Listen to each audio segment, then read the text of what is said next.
some, not all, but some transfer rumours almost have layers, like onions and ogres. And that's one of the things I find most interesting when it comes to the gossip column. So a story will come out, a journalist will then pick it up and go and seek confirmation and validation of that transfer rumour. They will speak to the relevant people who are positioned in places at clubs and transfer deals that can say, yes, that's true, or no, that is false. And you get confirmation one way or another. And that transfer rumour can very quickly turn into transfer news through that confirmation. Hopefully that makes sense, but I think that's exactly what we're seeing here when it comes to Mohammed Kudus being linked with a move to Spurs. And that's what we're going to discuss in about 30 seconds. But before we do that, if you're new to the channel or you think you've subscribed but maybe you haven't, please do check. The last 2 times I said that, we've had over 50 subscribers off the back of the video. It's free, takes 2 seconds, and also drop a like on the video as well by clicking thumbs up. We can get 1,000 likes on the video. That would be fantastic. Thank you very much for your support. So, Mohammed Kudus was linked to Spurs. Originally, I seen it, I dismissed it. I thought, oh, that's not going to happen. We don't do business with Spurs. We haven't done business with Spurs for 10 years. There's been an informal transfer embargo between the two clubs. There's always been a bit of bad blood, if you like, with the London Stadium, with David Gold speaking about Daniel Levy. It's never been the best relationship. So we just tend to not bring in players from Spurs, and they don't bring in players from West Ham. It just doesn't really happen. So when Kudus got linked to Tottenham, I thought, that's not going to happen. Chelsea, Newcastle, that feels like the 2 most realistic destinations for him thus far, and he's been linked to Newcastle once again. But Hammers News then went and spoke to their top source when it comes to transfer rumours, and they've done an article. And there was 2 things that stood out for me. Well, 3. 1, they confirmed the interest by Spurs. They've said that Spurs are interested in Kudus, but they're not the only club. There's a lot of interest in him.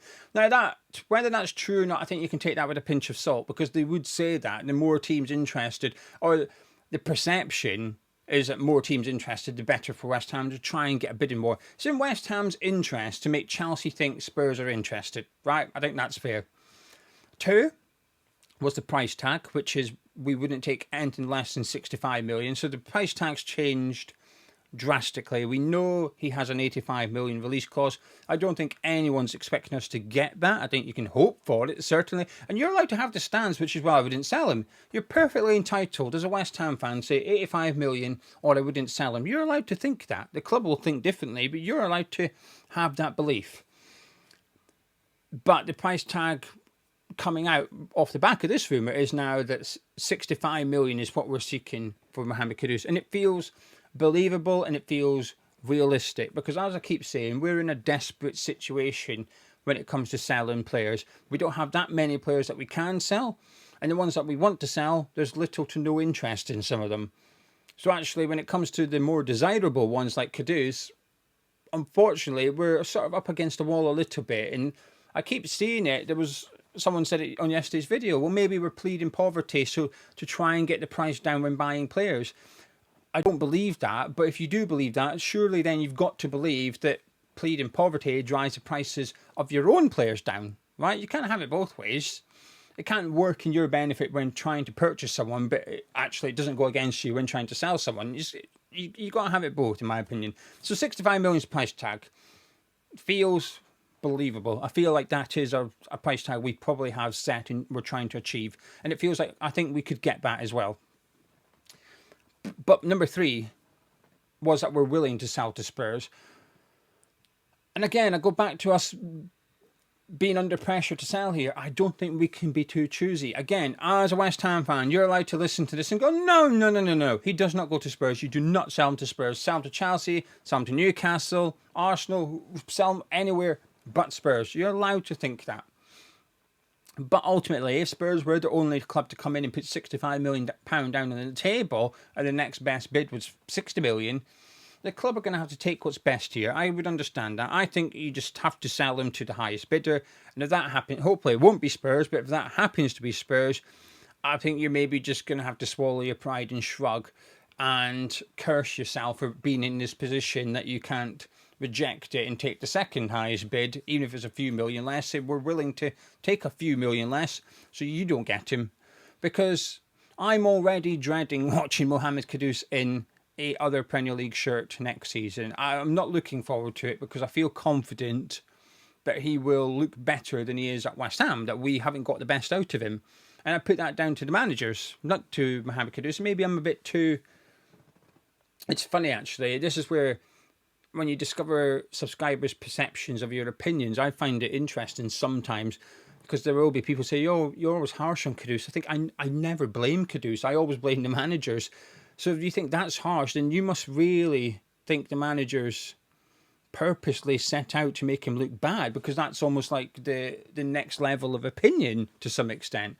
So I think Kudus, I feel confident Kudus will go on and become a top player wherever he goes, as long as a manager utilises him correctly.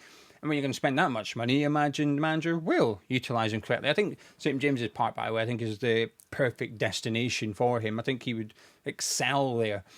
So it's going to be tough watching him in any other strip next season, because I'll watch him and think we could have had that at West Ham and we didn't. Just, if he goes to Spurs, I think playing under Thomas Frank, I think Frank would be an excellent manager for Mohammed Kudus, and that concerns me. I don't want him to go to Spurs, but if they are the highest bidders at this point, because we're in such a bad position in the transfer market, I don't think we can afford to be too fussy. I think we've got to sell to the highest bidder, and then the challenge then is make the money work. If we sold Kudus for 65 million and brought in 3 players, 25 million, just to keep it really simple, and all 3 players turned out to be a success, that's okay. It's justified. You can go, oh, brilliant. Yeah, okay. Kudus is doing well at Spurs. We don't like it. However, look at, I don't know, Stassin and Diarra and a centre-back we've not been linked to. Petrovic in goal. There you go. Petrovic is in goal. Diarra's in midfield. Stassin's up front. All 3 are fantastic. Brilliant. We've really used that Kudus money. I think you can accept that. However, as we've seen with the money for Declan Rice, for example, we're not always the best at spending it. So if Kudus was to go there and smash it, and the players we bring in aren't doing very well, the knife's already been stuck in, but the knife gets twisted a little bit. Right, from one left-footed player to another one, this time being linked to West Ham, a new player as well, and that is Zinchenko of Arsenal. Nope from me. 15 million euros, so not the most expensive transfer we've been linked to. I don't think he's a very good left back. I don't think he's a very good central midfielder. I think he's the Andre Ayew. For new subscribers, I've said this a lot. I'll say it again, and I will keep on using this. When we signed Andre Ayew, I remember thinking this was a good player, a good signing. I loved him at Swansea. Brilliant. We've got a goal scorer here, an attacking midfield. And I remember a comment from a Swansea City fan, because it was so true. He said, Andre Ayew is fantastic in his best position. Good luck finding his best position, because he doesn't have one. And I completely understood what he meant, which was a brilliant player, but he doesn't really fit in. And I think Zinchenko's a bit like that for me. When you see the clips of, in pre-season training, they'll do keepy-ups from one side of the pitch to the other side of the pitch or something. Zinchenko wins, right? He's a very good technical midfield, a very good technical player. His ball control, his passing, brilliant, tick, tick, tick. But, defensively as a left back, I think he's horrible. In midfield, physically, I think he's horrible. He's just one of those players that's got a load of talent, a lot of ability, but I don't really see a purpose for it. I personally would not want to see Zinchenko at West Ham. Now, another one of my favourite things for different reasons. So one of my favourite things about transfer rumours is when, we get confirmation from people involved and it turns into news, like we did with Kudus. The £65 million tag, I think that's news. One of my other favourite things for a different reason, which is because it's funny, is when rumours, or we get confirmation / rumours to deny a other rumour which doesn't exist. And it's a bit like the Souček thing. I see way more people saying, oh, Souček gets more hate than he deserves, blah, blah, blah. I admit I'm a bit blinker, tunnel vision to some extent, which is I read this comments on this channel, which is, 3,000-4,000 a month. And that's about it. I don't really read West Ham fans' opinions elsewhere. It's just on here, and then I've got my friends away from the channel as well. So I don't see any hate for Thomas Tuchel. I genuinely don't see hate. I see people think he should be sold and he shouldn't play. That's not hate. That's an opinion on a footballer. But then I'll see people on the channel say, "Oh, Souček gets too much hate," and I'm thinking, well, I don't see it. I'm not saying it doesn't exist. I just don't witness it. But I see more people talking about it than I do actually doing it. Anyway, there was a rumour came out this week, which is West Ham have dismissed Bowen going to Spurs. It would never happen. 150 million, blah, blah, blah. He's not going to Tottenham. Would never sell Bowen to Tottenham, blah, blah, which is different to the Kudus one, blah, blah, blah. I've not seen Bowen linked to Tottenham. I've seen quite a lot of reports saying West Ham have laughed off the Bowen to Tottenham link, blah, blah, blah. I've seen a lot of that. I've not actually seen the Bowen to Tottenham link. I'm thinking, what rumour are you denying here? You're denying a transfer rumour, as far as I'm aware, doesn't even exist. Well, in that case, I think we should rule West Ham out of the running for Kylian Mbappe. Oh, what a shame. I just don't think we can quite... That transfer rumour linking Mbappe to West Ham, unfortunately, it's not true. It's not true. We're not going to be able to afford him. He's probably not going to want to come to West Ham. Oh, get the violin out. It doesn't exist. One rumour that does, though, is Andy Irving going to Celtic. Not only does it exist, it's getting more traction north of the border. I think this one's starting to feel more and more believable, likely, and realistic. It'll be a bit of a sad thing. This is where I want to see good negotiation from those at West Ham United. Not necessarily a transfer fee. It might be 4 or 5 million. I'll be surprised if it's more. I'll be surprised if it's less. I think between 4 and 5 million is the transfer fee. How are they paying? This is the thing, right? Because if we can agree and accept that PSR is not an issue for West Ham, it's cash flow, so we need money. So we need sell before we buy because we need cash. So what do we get out of Celtic? If you're going to get $1 million a year for 5 years, and that gives you 1 million to spend this summer. However, if you get 5 million cash lump in one go, you've got 5 million to spend this summer. And as we know, when we buy players over, say, a 5-year contract, we can go to, let's just say, use Stassen as an example. Let's just say it's 20 million. You go and try and sign him. Then you can say, we'll give you 5 million a year over 4 years, which is normal. That's how transfer fees are structured. But you're getting 5 million for Irving. You're paying out 5 million, but you're selling a 5 million player, but bringing in a 20 million pound player. Hopefully that makes sense. This is where we need to be good at negotiating these transfers, not just for transfer fee, but for transfer payment, because that will then determine what we can spend this summer. Petrovic, the Chelsea goalkeeper, 25 million is a price tag. I think that rules us out, doesn't it? I was quite hopeful. I was getting a bit... I've decided he's the keeper I want. It's not really. It's Michael Cooper, but I don't see any rumours of him leaving. But the keepers that are leaving, I thought, he's the one I feel is realistic. And then I saw the price tag of 25 million. Well, we ain't paying 25 million for a keeper, are we? Maresca has not confirmed he can leave, but he's apparently given him the green light to leave. Maresca's spoken about his goalkeepers. He said Sanchez is number 1, Jorgensen's number 2, and we've got Penders as well. Now, that's in reference to the Club World Cup. He did say after that we'll evaluate things. So I think there's a period, a window where at the moment Sanchez is the number 1. You can go get Petrovic. 25 million to... Yeah... That was exciting for a little moment, not so much anymore. Right, 2 other rumours, not directly West Ham. Leeds United in pursuit of Diarra, the Strasbourg midfielder. Conflicting reports here. Some reports are saying they're still in talks and the £19 million bid's been rejected, but they're continuing to have talks. And there are other reports saying that because that 19 million has been rejected, they're now going to back off a little bit.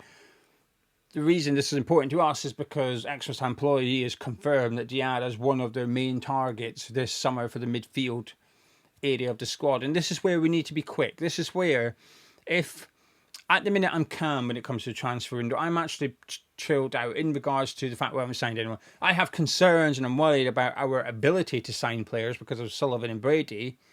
But I feel actually quite optimistic in our ability to identify the players. My concern is we're unable to buy anyone. So I'm more frustrated at not selling anyone than I am about not buying anyone, because I think you need to do A before you can do B. However, if players like Diarra, who I do believe is a transfer target, ends up going somewhere else, especially to clubs like Leeds United, that's when I'll start to get a little bit stressed. Because hang on a minute, we've just missed out on a number one target to Leeds purely because we've been unable to sell anyone, and before that we've been unable to buy anyone because of bad financial planning previously. That's when I'm going to start to get a bit pissed off. So I'm hoping that this Leeds Diarra thing continues to stall and we can get someone sold. And if this is our top target, we've got to go get players like this immediately. Leeds are also linked to Stassin, but they've pulled out of that one. Apparently, they've decided they're not going to pursue Stassin anymore. They're being linked to other strikers. We are being linked to quite a lot of players that Leeds United are, actually. And I think this is another reminder of the talent pool we're swimming in, if you like. In regards to Jack Grealish, now I've not actually seen him linked to West Ham yet, but I've seen a lot of West Ham fans wanting him, which is completely understandable. I think he's an incredible talent. But Pep Guardiola, and this is the news, Pep Guardiola's all but confirmed he's leaving Man City. Not in the squad for the Club World Cup, and Pep said that Grealish needs to be playing minutes. He needs to be playing football, which I think everyone agrees with. So he looks... I'm 95% sure he won't be at Man City next season. So it's just a case of where's he going to go. Napoli have been linked to him as well. But again, could that be a player we go for? I'd love it. I would love Jack Grealish at West Ham. He'd be fun. He'd bring creativity, which is what we're seriously lacking. Now, I do know from the Man City side of things in regards to opinions, they feel like he's not been the same player. His house got burgled, and since his house has been burgled, they feel like he's not been the same player since then. So maybe that's had the impact. And that's where I think you just need a fresh start in life, and you need to get away. You need to get into a new house, get into a new area. Hopefully that anxiety, your family's anxiety, can disappear with that move as well, and that might just unleash it. And I think Grealish feels a bit more like a Jesse Lingard situation, which is there's a talented player there just needing a home, than it does a Calvin Phillips player. Now, admittedly, I did want him. I'm not going to pretend I didn't want him. I did want Calvin Phillips. I was just incredibly wrong, as was David Moyes. But it feels different, whereas Phillips was a player that appears finished, going somewhere and continuing to be finished, whereas I thought he'd maybe resurrect his career at West Ham. And I think Grealish is a bit more Lingard than Calvin Phillips, if that makes sense. Anyway, that's your latest transfer rumours for this morning. But the big one is Kudus being linked to Spurs, and a top source from Hammers News has confirmed the interest, but also, perhaps more importantly, the price tag, and more interestingly, their openness to doing transfer business with Spurs for the first time in over a decade. If you've already dropped a like on the video by clicking thumbs up, thank you very much. I like you. If not, do it now and I'll still like you. And if you don't, then, well, you'll make me sad.